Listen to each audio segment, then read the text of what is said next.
Introduction. There is a darkness that lives in the human heart. It is a darkness that transcends geography, that ignores borders, that exists in every corner of our world. We like to believe that civilization protects us from this darkness, that laws and order keep it at bay. But venture far enough from the safety of cities, far enough into the wilderness, where help is distant and witnesses are few, and you will discover that this darkness follows us everywhere. The stories you are about to hear are accounts of people who encountered this darkness in the most remote and isolated places on Earth. They are stories of government atrocities, of ideological violence, of predation, and of nature itself turned against us. These are true stories, and they remind us that the wilderness is not just beautiful, it is also a place where humanity's worst impulses can flourish unchecked. Listen carefully, because darkness does not announce itself. It simply waits. Story 1. The Mass Grave in Gran, Chaco. My name is Dr. Fernando Castillo, and for 17 years, I worked for the National Parks Administration here in Argentina. I was posted all over the country, but most of my time was spent in a place known as Gran Chaco. The Chaco Plains, as you might call them in English, is an area of semi-arid lowlands spanning several countries here in South America. It's a mix of savannas and thorn scrub, but also subtropical forests, palm groves and wetlands. And it is home to thousands of unique and rare species of plants and animals. It is an incredibly beautiful place. But since the 1970s, the region has been plagued by illegal logging and forest fires set by cattle ranchers who want more area for their cattle to graze. In my final year of employment, Gran Chaco lost tens of thousands of hectares of forest. And I have seen the heartbreaking effects of men's greed with my own 2 eyes. But I have also seen far, far worse things in the forests of Gran Chaco. And of all of them, this is the one that haunts me the most. During the late summer of 1991, I was out doing some survey work around 20 miles north of a little town called Fuerte Esperanza. After crossing a long and desolate patch of flat scrubland, I reached a section of forest composed of algarrobo and pink trumpet trees. The algarrobo are particularly favorites of illegal loggers, so I wanted to make sure that this forest was untouched by their hands.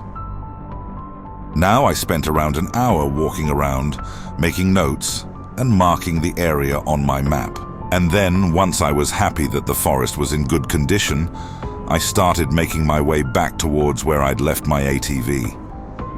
Gran Chaco is a very wild place, meaning many of the forests do not have any well-defined trails or paths to walk on.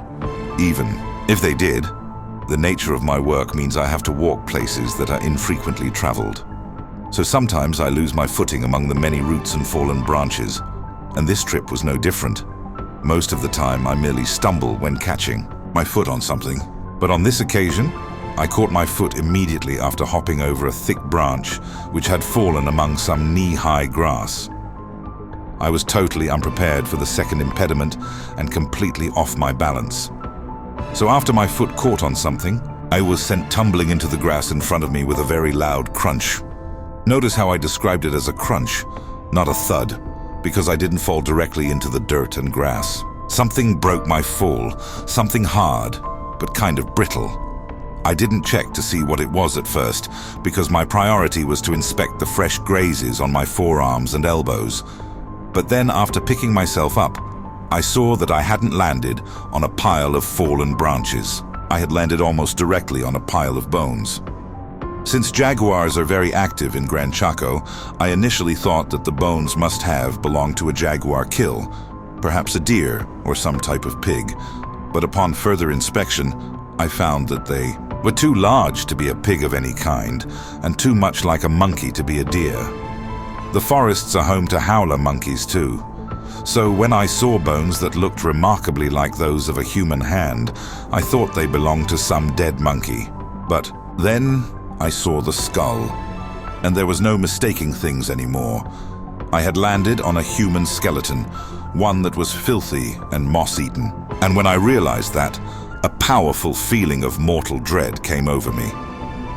I picked myself up and crossed myself before brushing myself off. Unfortunately, that wasn't the first time that I'd found a human body hidden among the wilds of Gran Chaco, but it was the first that I'd found spontaneously, as in, not on a search, and the first that I found in such a terrible state of decomposition. I carefully flattened some of the grass around it and then walked around it in a circle, studying it as I went. It looked like it had been there a long time, like the ground was already in the process of swallowing it up with dirt and grass. But then as I walked, I stood on something else that felt hard under my boot. And on closer inspection, I found a second skeleton just feet away from the first. It's hard to describe the feeling of abject terror one feels upon viewing human remains, unless you yourself have experienced the same sensation. But to see two sets of human remains in such quick succession, it made me fear for my life. It made me wonder what had happened there for two people to lose their lives in almost the same spot.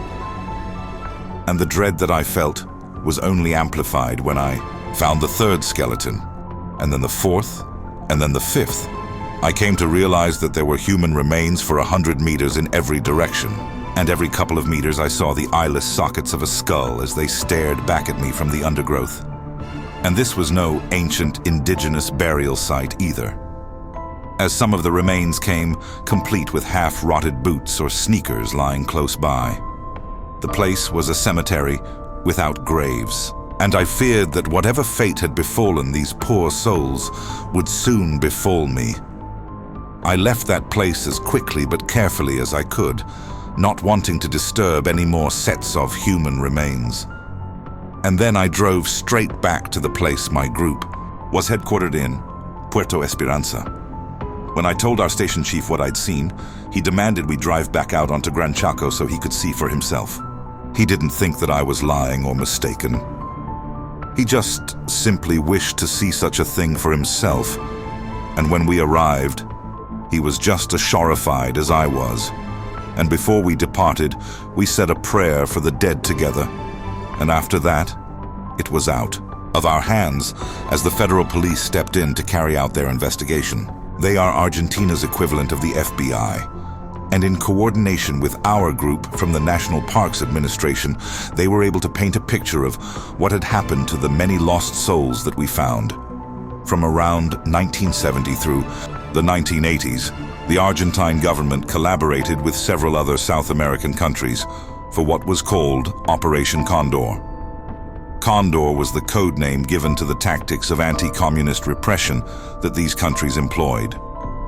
And then, along with jailing activists and assassinating politicians, the Argentine security services began what came to be known as Los de la Muerte, or in English, the death flights.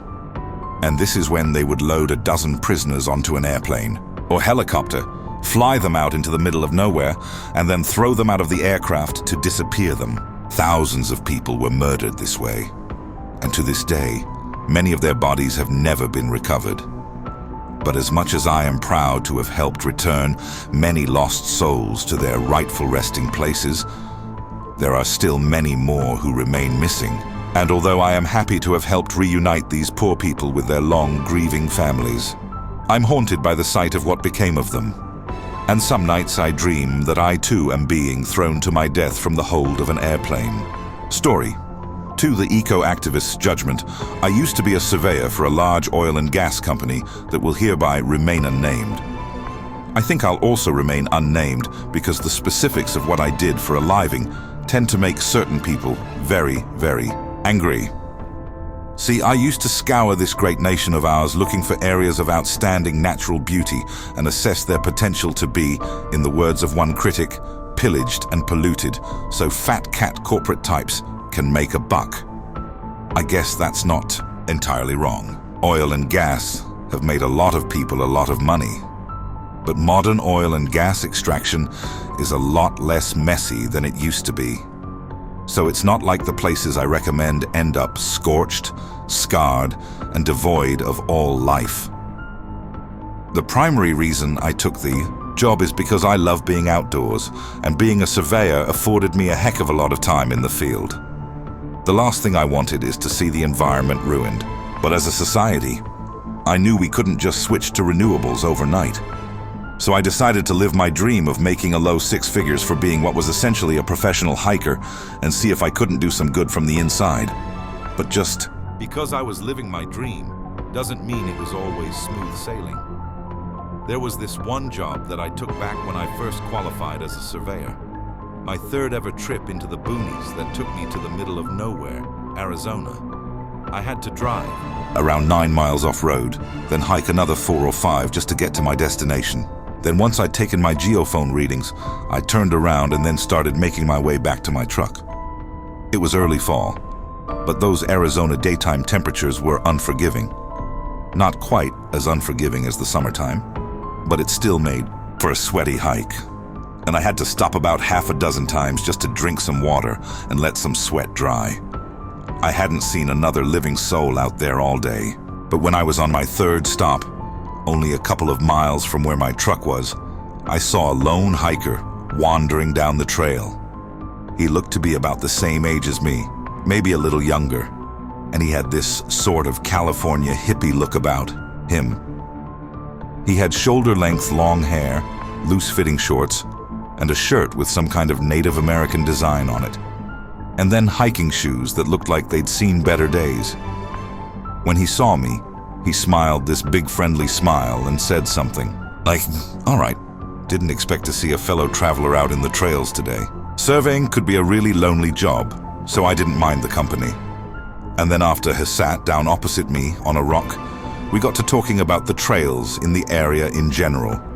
It's not often I got company while I was working, so it was nice to be able to talk shop with someone. But then I guess I must have said something about work, because the guy suddenly asked me if I was a ranger. It didn't even occur to me that I should bend the truth a little. So I told him, no, I wasn't a ranger. I was an oil and gas surveyor. He kind of frowned a little, then asked what the job entailed. And when I told him, I included all the necessary caveats about how it's all responsible regenerative practices that don't leave places polluted or scarred, and the guy just sat there listening to me speak. He kept that same chill facial expression, nodded along every so often, and even seemed to agree with some of the stuff I was saying. He asked me a few questions about pay and benefits and all that stuff. And at first, I got the impression that he was interested in becoming a surveyor himself. But then, after the conversation meandered elsewhere and started to peter out a little, this hippie-looking guy suddenly turned to me and said, "I got a question about that whole surveying thing." I told him to fire away. And then, with that same chill smile on his face, he said, "I can't help but wonder how the fuck do you sleep at night?" And the question was so unexpected, and the tone he used to ask it was still so friendly sounding, that I honestly figured that I misheard him. Then, when I repeated the question back to him to confirm it's what he'd said, he just nodded like it was the most normal thing in the world to ask of someone. I told him I slept just fine, that I worked for an energy company, not some evil megacorp who sells missiles or sketchy pharmaceuticals to third world countries. I still know, that energy companies can be incredibly greedy, but my job was all about efficiency. If I could help them find the most efficient places to extract resources, then maybe I could help minimize the environmental impact. But as much as I thought that I'd made that abundantly clear to my new hiking buddy, he obviously chose not to believe it. I remember he said, "Let me get this straight.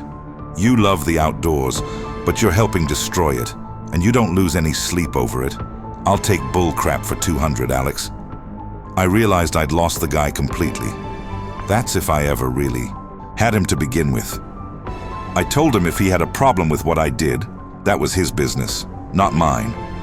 But if he really felt that way, it was probably best if we just changed the subject or just didn't hike together. I thought he'd want to get away from me since he was so disgusted by what I did, but he didn't. He stayed put and just kept on asking me how I was able to live with myself, knowing that I was contributing to the entire planet's destruction, and I was rapidly losing patience. So I decided the best thing to do was to walk in the opposite direction, that we were headed for a while. It meant adding time to my own hike, but by that point, I didn't care. I wanted this guy away from me. But he seemed perfectly content to follow me up the trail while continuing to casually insult me. Eventually, I lost my temper completely and told him I either walked away or things were going to get physical. The guy raised his hands as if to say no need for fisticuffs and then said, "All right, man, you got it. I can see I got under your skin a little, but I'll be on my way." Then off he went, walking on down the trail until he was out of sight while I sat on a rock trying to breathe my anger away. And I gave it around 10 to 15 minutes, enough time that we wouldn't run into each other again. And then I hit the trail, but I don't think that I made it more than a mile before I heard, "Hey, scumbag," from off the trail to my side. And I looked around to see that hippie guy walking out of the woods, holding a pistol in his hand. Now, this was my turn to raise my hands, as if to show that I didn't want the conflict. But the guy wasn't interested in anything I had to say anymore. And he kept the gun trained on me as he stepped out onto the trail. He then says, "Not so tough now, huh?" And then told me to get on my knees. When I told him I wouldn't do that, he put the gun right up against my head and told me I could either do as he said or he'd kill me right there and then. I honestly figured he was going to kill me no matter what I did. And if I was going to die, I wanted to go out with some dignity. I certainly wasn't some ninja who could karate chop the gun out of his hand before he pulled the trigger. But I also didn't want to give him the satisfaction of dropping to my knees and pleading for my life. I actually tried to say that too, but when I tried to speak, no words would come out. It felt like no matter what I did, no matter what I said, I was going to pull that trigger and everything would just cut to black. So instead of doing anything, I guess I just sort of shut down. And when I started to shake, he made fun of me for being scared and then goes into some big speech about how what he was doing, putting a gun to my head, was essentially what I was doing to the entirety of planet Earth. He couldn't understand how I was able to sleep at night, but he figured that he'd sleep like a goddamn baby if he blew my brains out, because it only meant one less parasite to suck the life of Earth. I'm not gonna make out like I wasn't terrified. I was more frightened out there than I've ever been in my entire life. But he was saying all this stuff I'd heard 100 times before. So there was this kind of surreal moment where I found myself thinking, I can't believe this crap is the last thing I'll ever hear. The only time I found myself close to tears or showing any kind of emotion that wasn't hate and anger was when I thought about my mom and how she'd wonder what happened to me if search and rescue didn't actually find my body. Thankfully, I didn't have to dwell on that long, because before those thoughts managed to break me down completely, the guy pulled the trigger. It didn't shoot me. He moved the gun to the side at the last second and then fired a shot off right next to my ear. I didn't actually realize that I had been shot, though.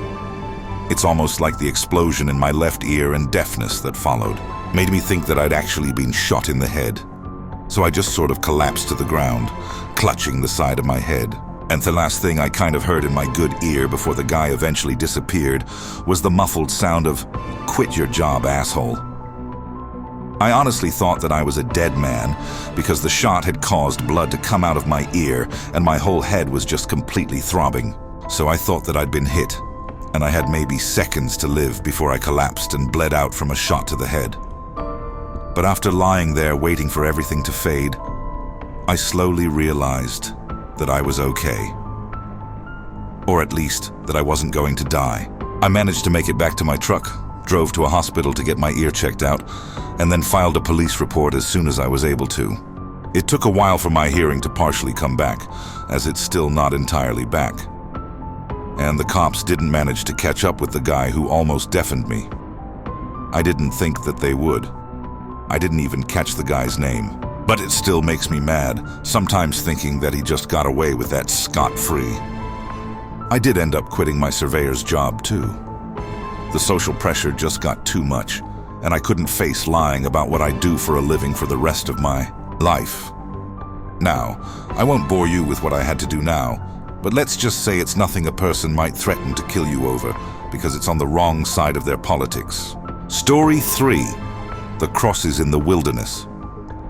After earning my pilot's license, I managed to land myself a pretty cushy job flying for a major airline. The pay was fantastic, the hours weren't too bad, and my girlfriend thought that I looked great in my fitted uniform and aviator shades. People thought I was having the time of my life. But the truth was, I hated it. I hated the structure, how polished but ultimately phony everything about the airline was. And I hated paying a ton of money to rent a home I barely visited. So one day, I just shocked everyone by quitting. I didn't just quit with nothing lined up.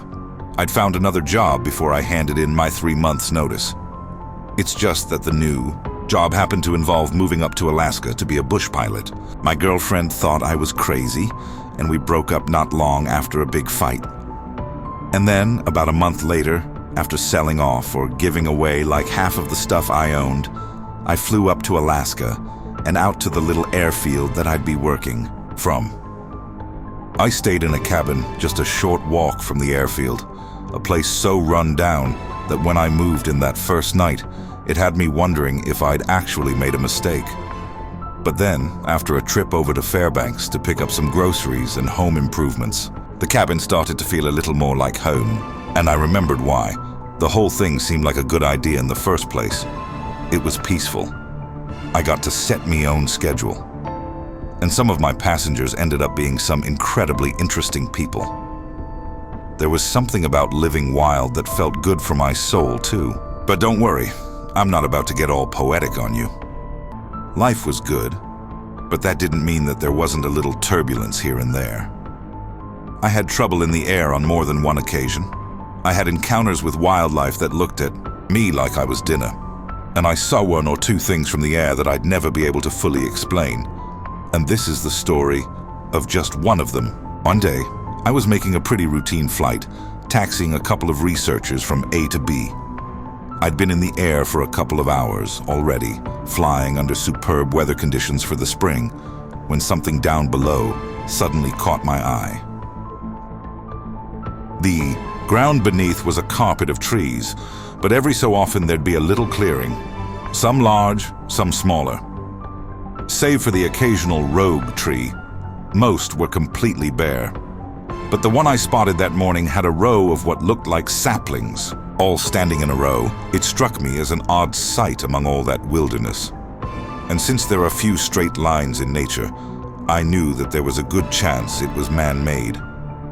But as I got closer and ended up passing the clearing with it on my left, I looked out the window and saw they weren't saplings.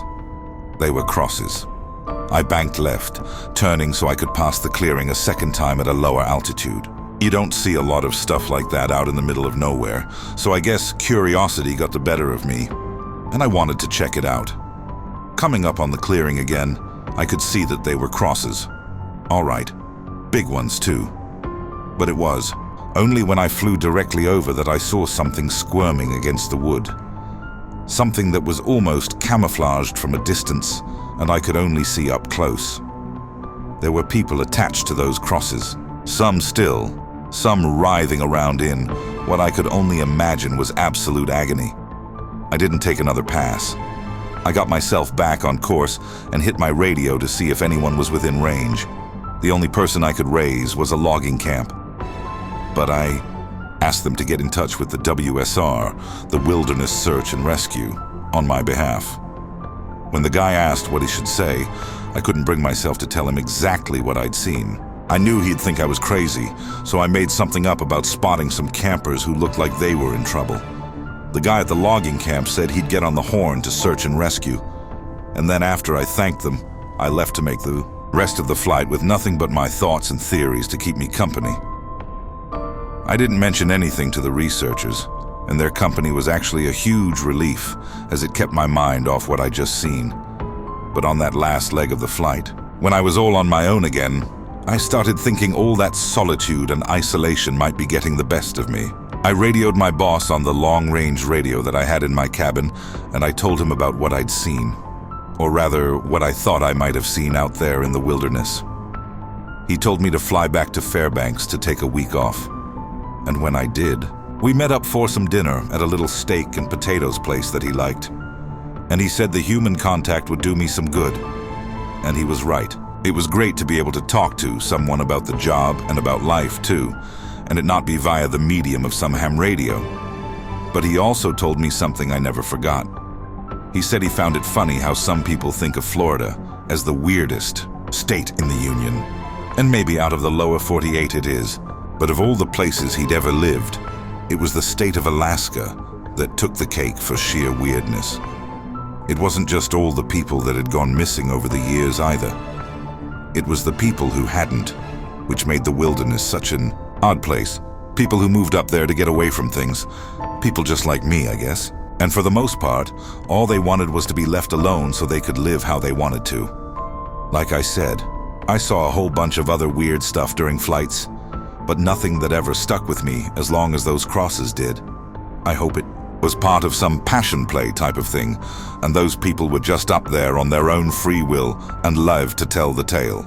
Because the alternative, thinking they were put up there to die, it's almost too horrible to even think about. Story 4. The Pale-Faced Stalkerin. The summer of 2015, so more than a decade ago now, me and a few friends were just sinking beers and watching TV in my apartment when I flicked over to the History Channel and saw this show called Alone. Now, for folks who have never seen it, a bunch of contestants get dropped off in some isolated patch of forest up in Canada, but so spaced out that they can't work together. And hence why the title is called Alone. They only get the basic survival equipment, and contestants can tap out at any time. And then whoever stays out there longest wins $1 million. And as we're watching, an argument breaks out between us over which one of us would win the $1 million. And by the end of the night, we only agreed on one thing. We should head out to the middle of nowhere for some kind of hardcore camping trip and find out which one of us was king of the wilderness. And then a few months later, the 5 of us are sitting in a truck headed for a place known as the River of No Return. Now, its full name is the Frank Church River of No Return Wilderness, but we ended up shortening it to the much more ominous River of No Return to make the trip sound more badass. It's the largest wilderness area of Idaho, and with us living in Boise, it was basically right up there on our doorstep. We drove up to a little town called North Fork, and then made our way to the trailhead, which would take us to a place called Long Tom Mountain on foot. And this meant our 4 days hiking there and back, and 1 day's rest on Long Tom Mountain, with some fishing and swimming in the nearby Salmon River while we camped there. That first day's hike was rough, and I slept like the dead when we finally made camp for the night. The second day was a little easier after the first, and seeing the view from the top of that mountain made every second of that hike feel worth it. We made camp again, grabbed our towels, and then headed down the mountain for that fishing and swimming I told you about, which was probably the most fun I'd had in a long while. It just felt epic, for lack of a better word, you know, like we were making memories. Especially when our buddy Dave caught a couple of fish with a collapsible pole that he brought along with him. They weren't huge, but knowing we were about to eat something we'd actually caught made the whole thing feel extra special. With a few hours of daylight left, we headed back up the mountain, feeling refreshed, and then got to work, making a fire so we could get those fish cooked. The first thing our buddy Kyle does when he gets back to the camp is crawl into his tent for something. But then he comes back out a second later and says very sarcastically, "Ha ha, very funny," and then asks which of us took his backpack. Now we respond, "I don't know what you're talking about, dude," but Kyle tells us to cut the crap and return his backpack before he starts getting mad.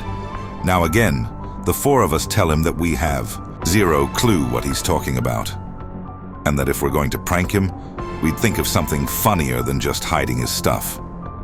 Kyle kind of stops, but he doesn't calm down. Then, after a little more discussion, we collectively come to a pretty creepy conclusion. Somebody had been walking around our camp while we were down by the river, and they had chosen to steal Kyle's backpack along with everything it was holding. We were definitely creeped out because who was this thief? And had they been following us? Were they dangerous?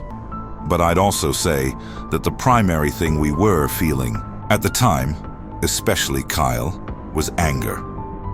All he had left was his phone, his gun, and his tent, along with a handful of other items that hadn't been inside his bag. What he'd lost amounted to hundreds of dollars worth of clothes and hiking equipment. So, as I said, he was majorly pissed. After pacing back and forth in anger foray while wondering why out loud, and rightfully so, something kind of flipped in Kyle, and he suddenly says, "I'm going to go look for him," meaning the person who stole his stuff. But this split the group almost right down the middle. Kyle and another guy, Jay, wanted to go hunt the thieves down, but me, Dave, and our other friend Shared thought that that was a terrible idea. We were mad about the theft too, but the solution was not to turn our epic hiking vacation into an effing manhunt. Dave suggested we relocate our camp before bedding down for the night, but Kyle outright refused, and we couldn't talk him down on the manhunt thing either. It got kind of heated at one point with Kyle calling us a bunch of pansies, and then he and Jay just storm off to go looking for those thieves. Now, I remember Dave saying, "It's okay, they won't find anyone. By the time he comes back, they'll have just calmed down a little." And he was right.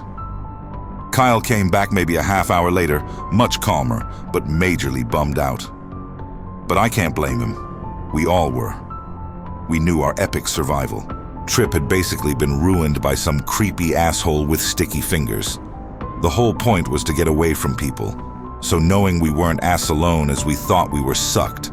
And the next morning marked the beginning of the third day, though one that we were supposed to spend relaxing by that river, getting ready for the hike back. We tried to make the best of things, but instead of getting to completely chill and enjoy having all that wilderness to ourselves, we couldn't even leave our damned camp alone. Dave said that he didn't want to do any more fishing, especially if it meant being alone down there by the river. He also said that we should probably gather a bunch more firewood to keep the campfire burning throughout the night. If we weren't going to move camp, it was probably a good idea that we take turns keeping watch throughout the night. And I asked if he thought the situation was bad enough that we needed to post a freaking sentry like we were at war or something. He said he didn't like how quiet it was when we went out to gather firewood, that the thief might still be out there and it was better to be safe than sorry. That's when it really hit me how much trouble we were in.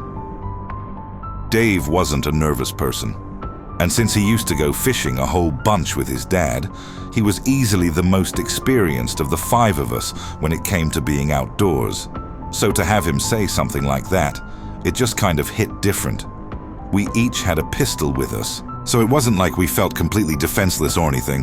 But that night, as we all stayed up late in the night, shining flashlights out into the darkness, it was definitely the most creeped out that I'd felt in a long, long time.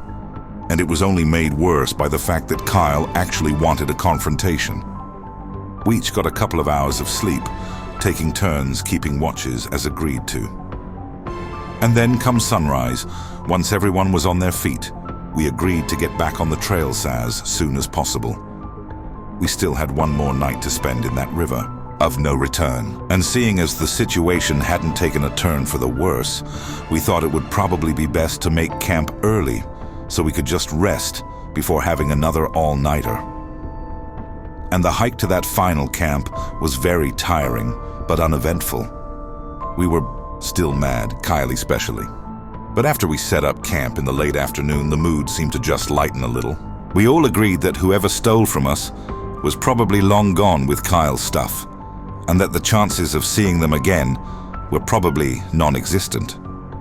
But on that count, we were proven majorly wrong.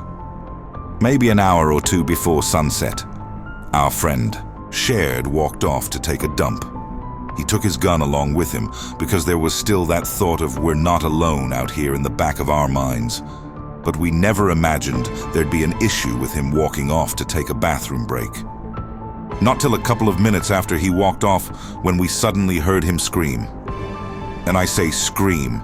It was more like he yelled a curse at the top of his lungs, which had all of us running in his direction, and he met us halfway, looking scared, out of his mind, and told us that he'd just seen someone watching him through the trees. Shared said that for privacy, he walked till he couldn't see us anymore. And then, before dropping his pants, he looked around in all directions to make sure the coast was clear. And that's when he spotted him. Shared said that the guy was almost a full football field away, just some sort of figure in the distance. But he was easy to spot because his whole face seemed to be painted bright white. He said he didn't stop to see what he was wearing or if he was holding anything. He just sort of bolted the second he saw him. But we all agreed that was probably who'd stolen Kyle's backpack. I thought Kyle was about to go ripping off through the woods to find that guy. But I guess hearing about the bright white face knocked some of the pep out of him. And it took some of the pep out of me too. Especially once we all asked Shared if he was sure about the whole white painted face thing or if he was messing with us. Shared said in his exact words, "On my mama, bro. Mother effer looked like the crow ran out of black." And as we headed back to camp, Kyle said that he thought the person who stole from us was like some trail rat or something. Some scumbag solo hiker who smelled how green we were and took what he wanted when we inevitably left our camp unattended. But to think that he was out there putting white makeup on before stalking us through the woods for probably miles, that majorly changed the game for everyone. Like I said, we were armed, but we didn't know to what extent our pale-faced friend was armed either.